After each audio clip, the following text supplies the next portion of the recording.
Namaskar, I'm Ashok Vyas, and the whole world is passing through a very crucial phase where we have a lot of questions and very few answers which are clear to us.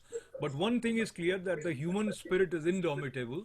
I'm delighted to be joined by Congressman Tom Suozzi. I welcome this great leader who is a great community friend for Indian Americans, especially, and we have seen him active with his warmth at various events. I'm also delighted that President of Xavier School of Medicine as well as President of Indian American Chamber of Commerce New York chapter, Ravi Bhooplapur ji, is also with us today. And I begin with you, Congressman.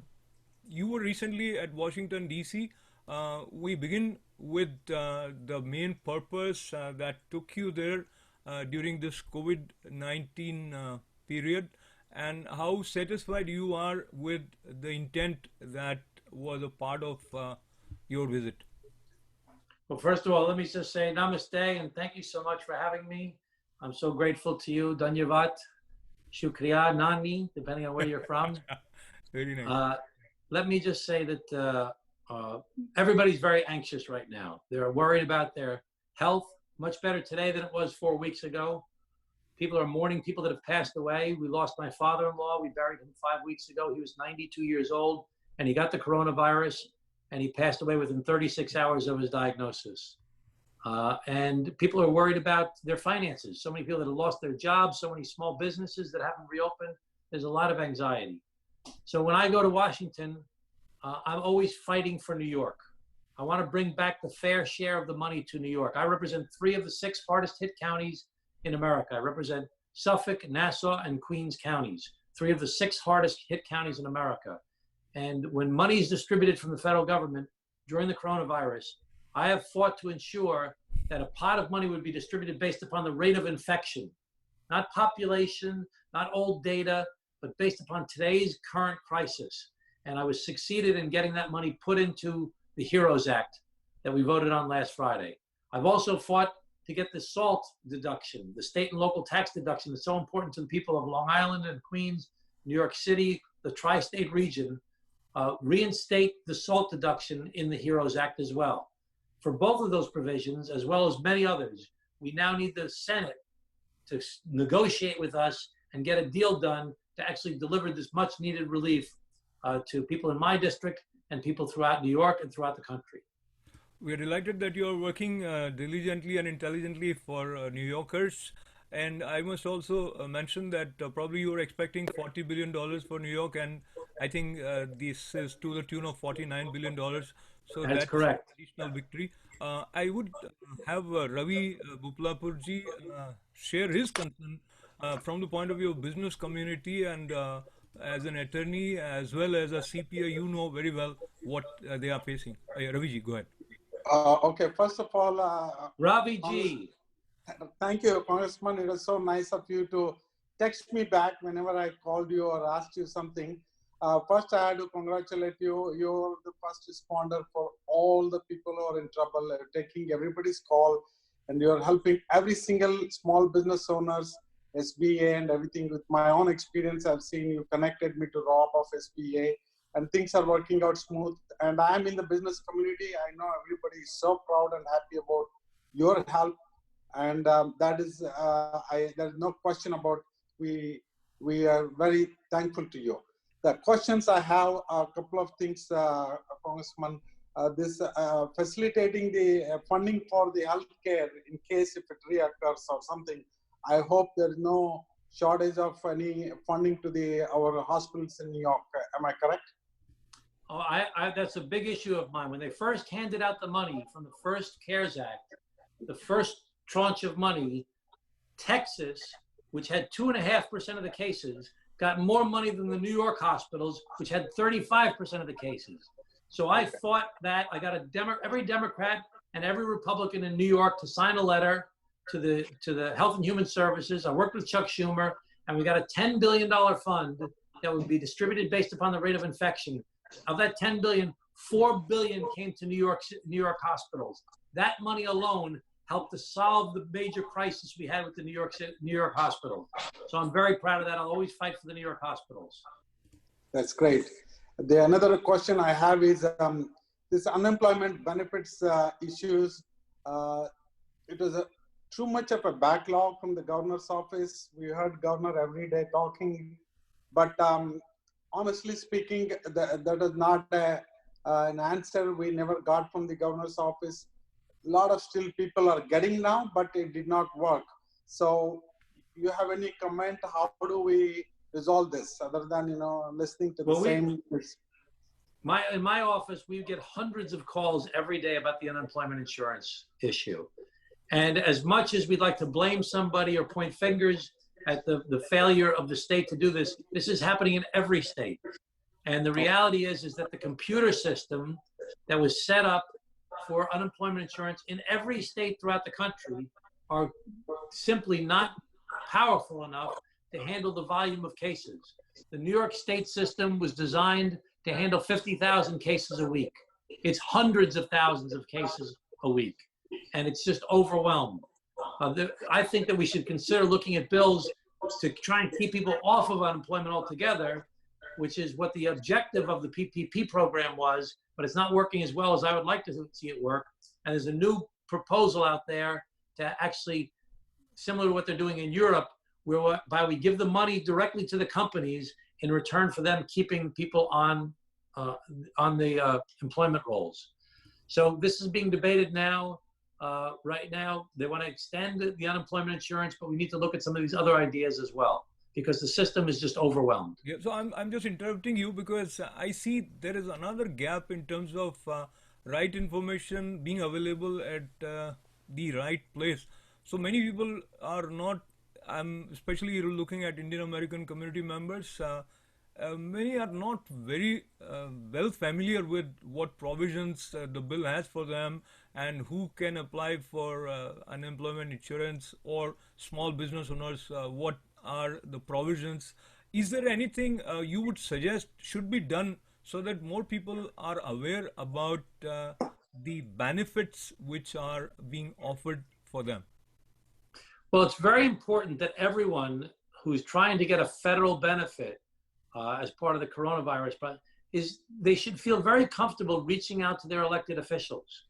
Like I said, we have hundreds of people every day call my office, and my staff is working remotely, but they get back to everybody, and it's overwhelming. Sometimes when you're dealing with the bureaucracy of the executive branch, whether it's the state of New York or the federal government, and you call up and you get a recording, or you put on hold, or you have to wait, it's very frustrating. Sometimes by calling up your state legislator, the assembly person, the state senator, or calling up your member of Congress like myself, or calling up even a city council person in New York City or a town official, they can help you to navigate the system. So people are eligible for, if you feel that you want to know if there's a program out there, you should feel free, if you're in my district, to reach out to my office. We're at 631-923-4100, 631-923-4100. If you're living anywhere on the North Shore of Queens, northeastern Queens, Nassau, or Suffolk, please feel free to call us and we'll try and help you. I appreciate that, and we'll display that information also on the screen. And Raviji, as someone who works with many entrepreneurs, do you feel there is a deficit in terms of small business owners being familiar with the provisions that the new bill have for them? Initially, yes, there was a lot of concerns because the system didn't work, as a congressman mentioned, and they didn't turn it off, SBA. But I think it is all resolved. But only concern was the big banks did not do the right job. For example, I deal with only Chase, then I did not get in the first place. Second place, I did not even get Chase in the line. And the business where I did not even apply, they were calling me to give the money. And that is the fault. So I think now the system is running up. As the congressman said, everything is pretty standard, straightforward. I think some mechanism can be put in place to speed up the things, small businesses especially. I was going in Port Washington the other day in certain areas in Woodbury and Syosset. People are, in the Hicksville area, and these areas are small businesses are pretty badly affected. I think hopefully what the congressman is bringing back to us, those things will help. But also, I believe this is a question I have, but maybe a congressman can answer. Minority-owned businesses and the people of women entrepreneurs who are there, whether they can approach any of the federal works they are allocating, any of those things. How does we should go ahead over that? Well, let me first say that, let me just talk about the PPP program first for small businesses. I've done many seminars. I got all the members of Congress on Long Island together, all the Democrats, all the Republicans. We did a press conference. We said to the banks, we're watching you. Stop focusing on just the big small businesses. Help the little guys, help the small businesses. There are 30 million small businesses in America. 85% have less than 20 employees. So it's not just about the big guys. It's about the doctors, it's about the dentists, it's about the electricians, it's about the plumbers, it's about the mom and pop stores. You've got to help the little guys. We're watching you. And we told the SBA and the Treasury Department, we're going to be doing investigations when this is all said and done. We need you to give guidance that's clear to these local businesses. And we think they've gotten better since then. In addition, the Democrats fought very hard, and they achieved in getting a lot of money for the PPP program, the Paycheck Protection Program, to be not only with the big banks, but to go to community banks, to go to minority and women-owned smaller banks who were out there in the field dealing with the smaller businesses and helping them. So we're always going to try and do that. We always want to try and make sure that everybody's treated fairly, especially helping the little guys. Help the little guys, a big thing we need to push on a regular basis. And now, quickly, if I may seek your attention towards two special group of people. Indeed, many of them come from Indian American background also, but that's a general thing. In terms of the uncertainty which students are facing, many are going to be not getting what they were hoping to get after finishing their college because of the overall employment situation that we have. And there is generally difficulty in perceiving the kind of hope and dream with which America is already always identified. You want to say something? And if I may add, there are many foreign students in New York also. There would be a different future waiting for them. You want to add something in this space? Well, let me just say to the young people that I completely understand their concerns. I have a 25-year-old daughter who's living home with us now. She's got an apartment in Manhattan. She works in the city for Rockefeller Philanthropy Advisors. And so we have to fight over who gets to use the office to do their Zoom call. And then I have another son who graduated from college. I was supposed to graduate from college on this past Monday. And of course, he didn't get to have his celebration like everybody else did. So we feel bad for him, but he's going to either go to graduate school or keep on playing baseball. So we'll see what happens with him. He's a fantastic baseball player at a 400 batting average. He's a captain of the team. Wow. Batting number 4. And then our other son is a junior in high school. He goes to class each day. He broke his ankle, and now he's got to get his knee operated on. So we feel bad for him, but he's working very hard. So we have to look at all these things with the economy going forward. Globalization has done great things for the world. It's lifted people out of poverty. It's part of the reason that India has enjoyed such great success over the past couple decades. But we have to look at globalization and how it's affected here in the United States of America, our middle class. Our wealthier people are doing great. The lower income people are secure at least, but that middle group is shrinking in America. We have to create those jobs again in the middle. That's why I'm pushing for an infrastructure program that will create an enormous amount of jobs as a stimulus in the short term. In the long term, we have to look at retraining of people so they can have the skills necessary to make money. You can make more money today as a welder than you can as a new lawyer. So we have to start treating people with respect who are in these skilled jobs like welders and carpenters and electricians and plumbers, et cetera, et cetera. In addition, we have to look at globalization in a new way, globalization and technology. It's given us tremendous benefits as far as lower priced goods. It's opened up the world, as I said before, and lifted people out of poverty all over the world. But we have to have a clear-eyed understanding of our strategic adversaries.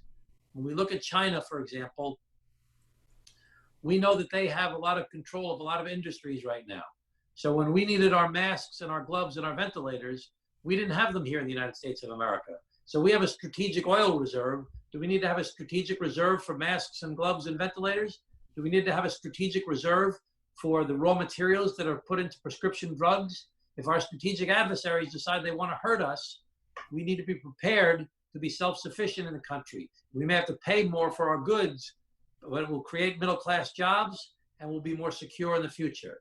One of the reasons that America's relationship with India is so important in this current time is because America and India need to be a counterbalance to China. And so we need to work with India, we need to work with South Korea, with Japan, with Australia, and other countries that value democracy, and other countries that value the rule of law, and other countries that value respect for human rights. So we have to make sure that those values are promoted on a regular basis. So we need to all do that together as we look to the future. So I appreciate that wonderful, exhaustive response, and I'll have Raviji quickly share his views on the role that H-1B visa holders are playing in the growth of America, and the new provisions that we are reading whereby the minimum salary which would H-1B holder would be entitled is proposed to be reaching to $250,000. I think that is a symbolic way of discouraging H-1B holders. Raviji, what do you think and what do you expect, Congressman? My response is these are all cycles. I'm a H-1B student to H-1B and a permanent citizen and American citizen. So when you look back 30 years, when you look back at Reagan time, the things were, these are all cycles. So we went through these cycles, and I have traveled 86 countries, and at every time I come back and I say, this is the only great country, and if the country on the doors opens are always open, and there will be a mechanism in place which will always attract the intelligent, smart people.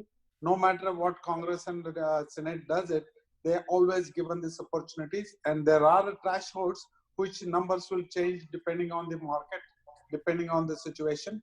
And I'm confident, our congressman is very well aware of his constituents and needs, and his colleagues will work, and they will always, as you know, our friends Democrats are almost always friendly for the talented people, and they always attracted. And I'm pretty sure they'll work in that direction. They'll find the mechanism to whether H1 or the new specialty thing, they will bring it. And I don't think they will ever disappoint any of the Indians or any immigrants, not particularly Indians, any immigrants. Because this is the talent, a country is built on the talents and the skills. And apart from our own kids are grown up, they are also talented, as we know. But at the same time, they'll also attract other people. So I'm a first generation American myself. My father was born in Italy, and we've lived a great American success story in our family, and the same as you have, Ravi, and so many other immigrants have.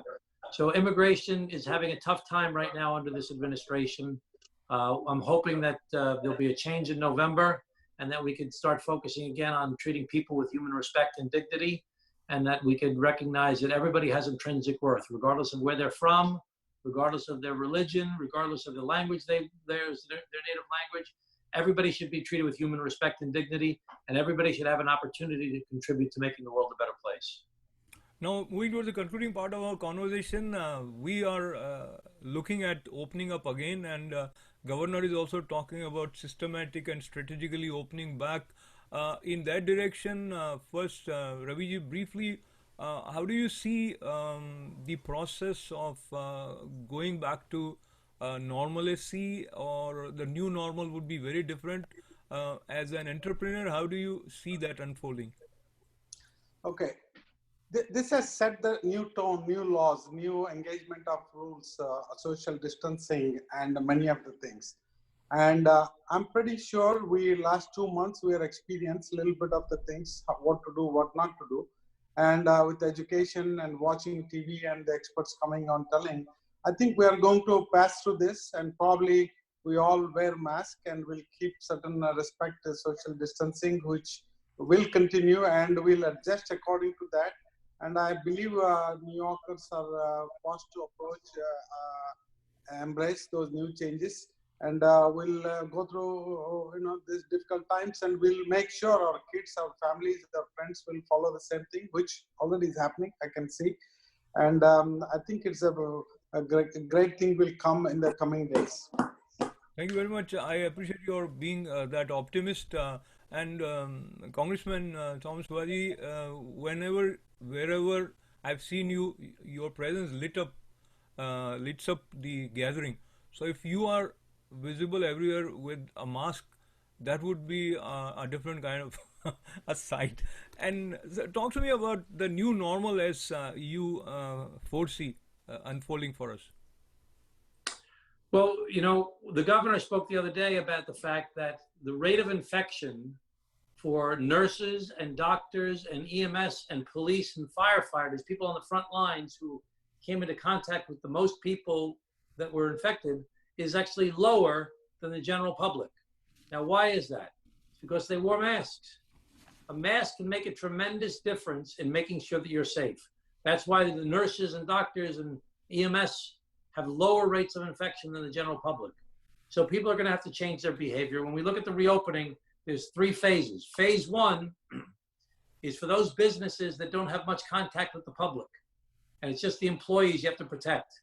Construction workers and manufacturers. Very little influence from the outside public, just the workers amongst themselves. Make sure they're socially distant, make sure they're wearing masks, make sure they're protected. The next phase is for white-collar office jobs, to make sure that these are people that have safety within their offices, but they have little contact with the public, only by appointment only. So that's a limited contact with the public. The next phase is much more contact with the public, the restaurants and the bars and the public events. That's phase 3. That still, you have to wear your masks, you have to keep your social distance. So that's why we're going in phases. This is not about people with masks and guns showing up at capitals and saying, open, open, open. It's got to be based on public health and science and done in a responsible way. Talking about our responsibility and the little time that I have, I want to take this opportunity of sharing with some of our viewers who might not be aware that not only Congressman Tom Suozzi has served as Nassau County Executive. There has been several roles.